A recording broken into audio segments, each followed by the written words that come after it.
Graças a Deus que nos dá a vitória por nosso Senhor e Salvador Jesus Cristo. O texto de Hebreus, no capítulo de número 13 e no versículo de número 10, diz: temos um altar, de que não tem direito de comer os que servem o tabernáculo. Também no livro de Levítico 6, versículo 13, nós lemos: o fogo arderá continuamente sobre o altar, não se apagará. O altar, dentro da palavra de Deus, carrega consigo uma série de mistérios muito profundos. Primeiro, as características básicas de um altar dentro da Bíblia Sagrada envolvem pelo menos 3 aspectos. Primeiro, o altar é um lugar de encontro. Segundo, o altar é um lugar de sacrifícios. Terceiro, o altar é um lugar de respostas. A palavra altar, ela vem de uma raiz dentro da palavra de Deus que carrega o significado de um lugar alto. A palavra que aparece é altos. E nos leva a entender que o altar era um lugar aonde se deveria oferecer sacrifícios a uma entidade espiritual, a um Deus, e que esse altar deveria estar num lugar muito alto. A Bíblia está repleta de referências falando sobre o altar dos que temiam a Jeová e faziam dele o seu próprio Deus. Textos, por exemplo, como Êxodo 20, versículo 24, fala de um altar feito de terra. Em Juízes 13, versículo 19, nós encontramos um altar feito de rocha. Em 1 Samuel 14, 33, temos um altar feito de uma única pedra. Em Êxodo 20, versículo 25, aparece ali um altar feito de várias pedras não lavradas. E em 1 de Reis 1, versículo 50, temos um altar feito com pontas e medidas certas, num modelo pré-designado e de bronze.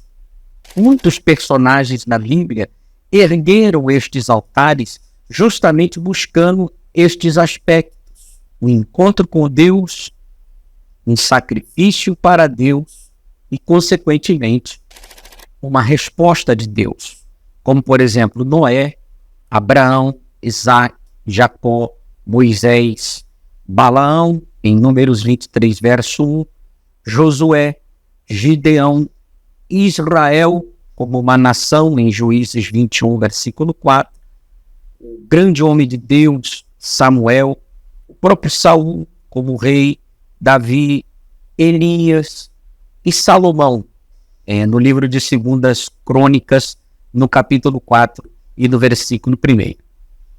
Todos estes homens, obviamente, queriam aprofundar a sua vida de comunhão com o Criador. Nós lemos em Hebreus que nós temos um altar, ou seja, o Criador nos concedeu a oportunidade de termos a nossa própria vida como um verdadeiro altar para Deus. Veja o que diz, por exemplo, o apóstolo Paulo na carta aos Romanos, no capítulo 12, versículo 1. Rogo-vos, pois, irmãos, pela compaixão de Deus, que apresenteis os vossos corpos em sacrifício vivo, santo e agradável a Deus, que é o vosso culto racional.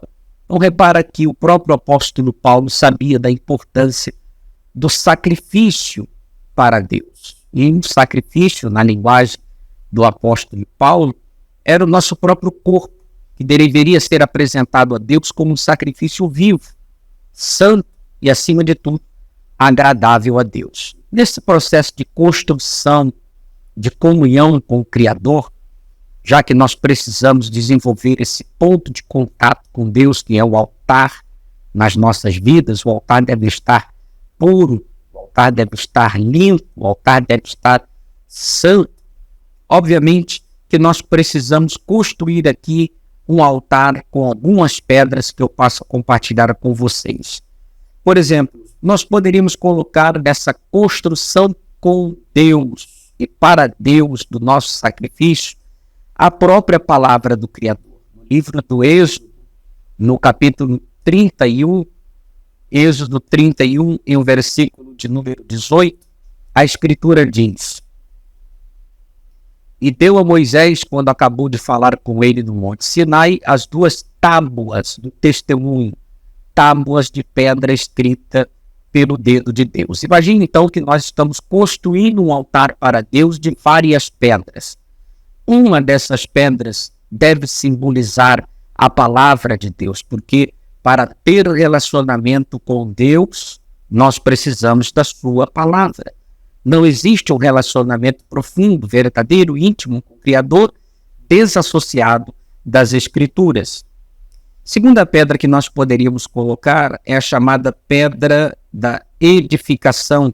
No Evangelho de Mateus, no capítulo de número 16 e no versículo de número 18, nós encontramos aqui esta referência. Pois também eu te digo que tu és Pedro, e sobre esta pedra edificarei a minha igreja, e as portas do inferno não prevalecerão contra ela.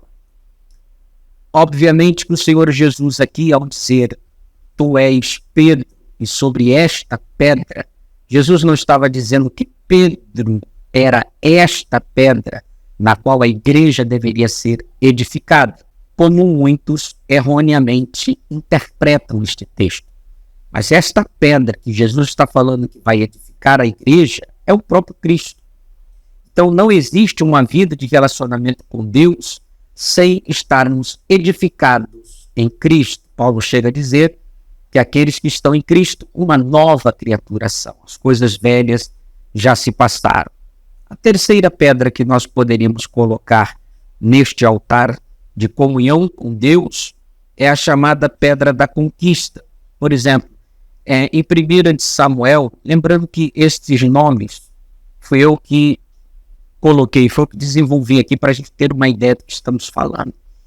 1 de Samuel, no capítulo 17, e no versículo de número 49, nós lemos: e Davi meteu a mão no alforje, e tomou dali uma pedra, e com a funda lhe atirou, e feriu o filisteu na testa, e a pedra se lhe cravou na testa e caiu sobre o seu rosto em terra.